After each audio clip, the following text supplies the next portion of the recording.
Hey friends, how's it going? Hope you're well. It's about 12:30 at night, and I'm just getting to this video. I tried to do it all day. I even did my hair, which is big news, right? Doing your hair in the quarantine. I put on a nice shirt, not a quarantine shirt, but I did it for you for this video. But then I didn't make the video till now. But I want to real quick, as quickly as I can, talk about perspective.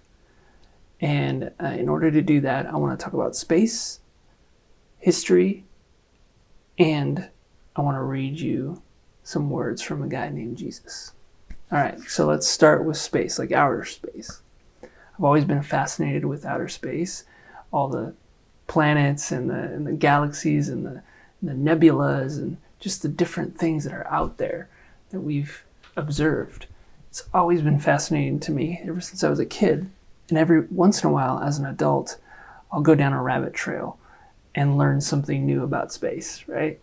And I'll kind of geek out a little bit. And I did that today. And the reason is that our kids watched this show where the main character was like, where's the sun go at night? And then she went on this, journey of learning how the earth actually moves around the sun, and it's not the sun that moves. But wait a second. I'm watching it and I'm like, no, the sun moves.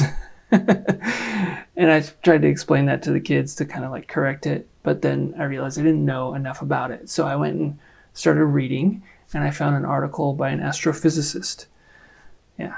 And I went down the astrophysics rabbit hole today, and I want to take you with me.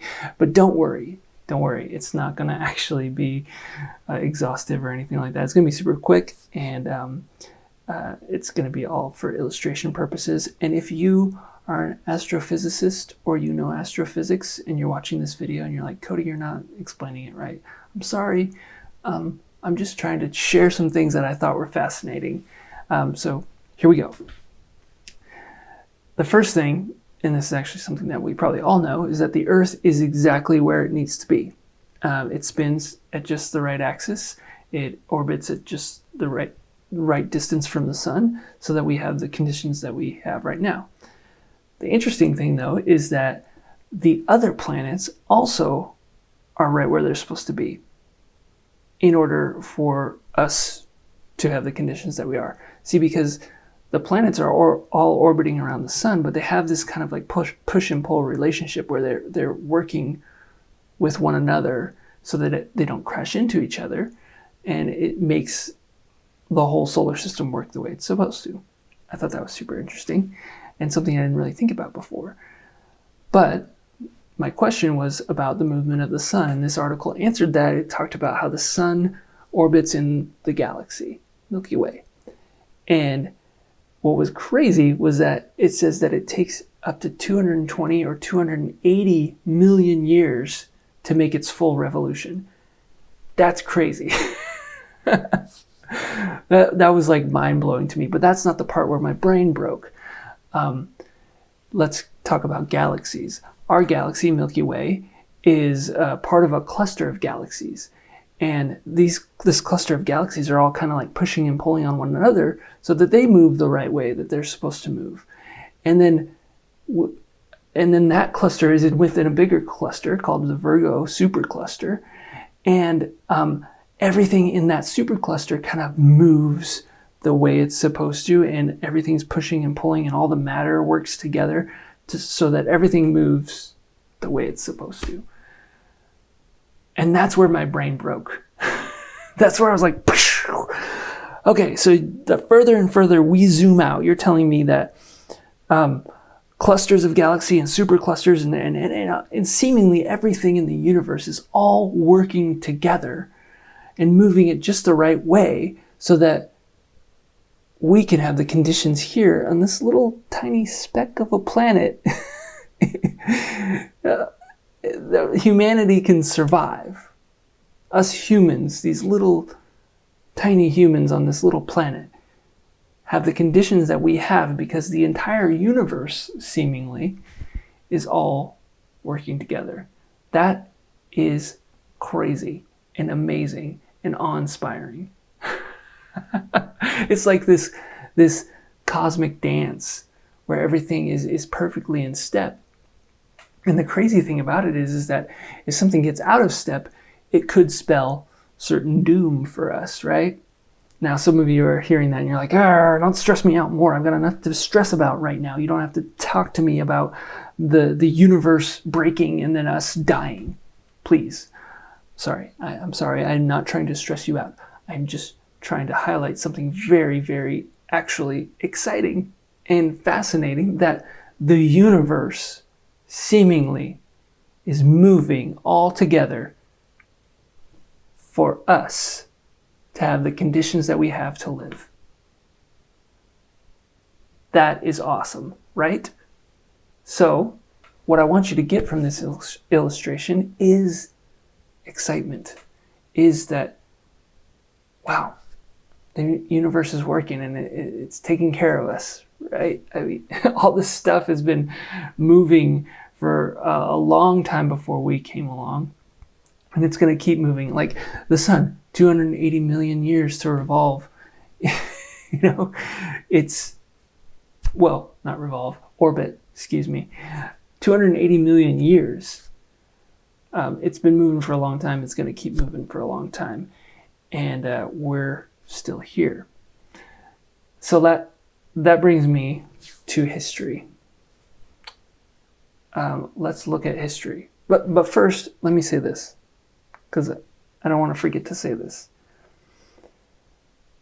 The excitement that I have about the universe seemingly working for our good is in no way to minimize what we're going through right now. The very real heaviness that we're all feeling right now.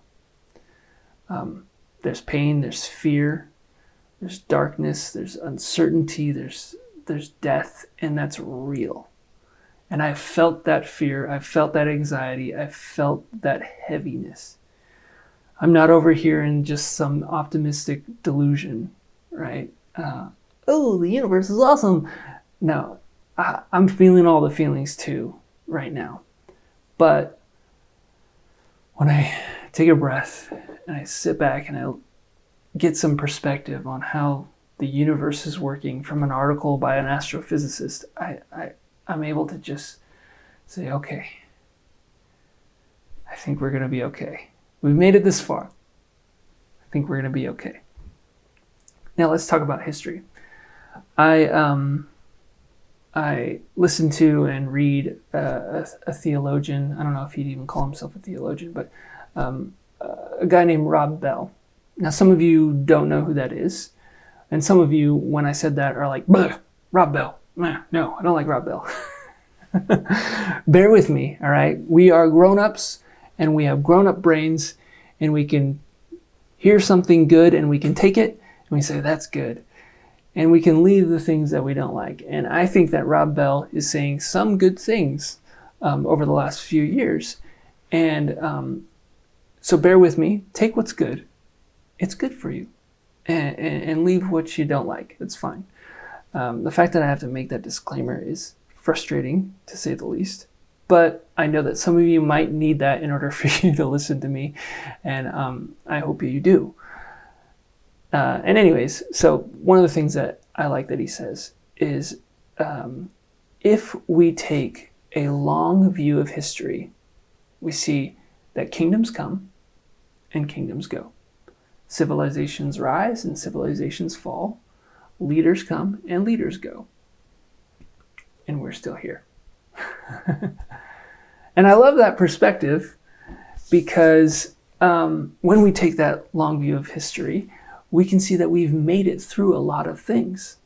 We've made it through some really crazy things. Wars, famine, plagues, evil leaders, any number of insane things that the odds were stacked against us as humanity and we should not have continued, but here we are. And that is encouraging for me because it makes me think, we're going to keep going. We're going to get through this too, right? So let me close with even more encouragement. Something that's been a huge encouragement to me is the words of Jesus. And this passage in particular, ever since I started following Jesus, it's been a huge comfort to me. So I want to read it to you. I'm going to read the NIV. I'm going to read the whole thing. And then I'm going to read a part of the passage, but in a different translation that I think is actually pretty cool for our time. So here we go. Therefore, I tell you, do not worry about your life, what you will eat or drink, or about your body, what you will wear. Is not life more than food, and the body more important than clothes? Look at the birds of the air. They do not sow or reap or store away in barns, and yet your heavenly Father feeds them. Are you not much more valuable than they? Who of you, by worrying, can add a single hour to your life? And why do you worry about clothes? See how the lilies of the field grow? They do not labor or spin. Yet I tell you that not even Solomon, a great king of the past, who was apparently a pretty snazzy dresser, not even Solomon in all his splendor was dressed like one of these. If that is how God clothes the grass of the field, which is here today and tomorrow is thrown in the fire, will he not much more clothe you? O you of little faith. So do not worry, saying, what shall we eat? What shall we drink? What shall we wear? Where shall we get toilet paper? Where shall we get Lysol wipes and hand sanitizer? Cody translation here. But he continues. Unbelievers run after all these things. And I like to think of that passage, that part of the passage as saying, people who don't trust in God run after the things of the world. If that helps you understand it a little bit more. And your heavenly Father knows that you need them. But seek first his kingdom and his righteousness, and all these things will be given to you as well. Therefore, do not worry about tomorrow, for tomorrow will worry about itself. Each day has enough trouble of its own. Ain't that the truth? I like that. It's encouraging. Now I want to read that same last half of it in the Message, and I like this translation because I think it's very it's a little bit more applicable to our language and our time, and I think that the way that it's worded is very poignant for the situation that we find ourselves in right now. So remember, Jesus was talking about the birds of the air and the flowers of the field and how God takes care of them. So we pick it up there in the Message. If God gives such attention to the appearance of wildflowers, most of which are never even seen, don't you think he'll attend to you? Take pride in you? Do his best for you? What I'm trying to do here is to get you to relax, to not be so preoccupied with getting, so you can respond to God's giving. People who don't know God and the way he works fuss over these things. But you know God and how he works. I like this part a lot right here. Steep your life in God reality, God initiative, God provisions. Don't worry about missing out. You'll find all your everyday human concerns will be met. Such a good message for us today, man. It goes on though. Give your entire attention to what God is doing right now. And don't get worked up about what may or may not happen tomorrow. God will help you deal with whatever hard things come up when the time comes. My friends, we're going to be okay. Love you.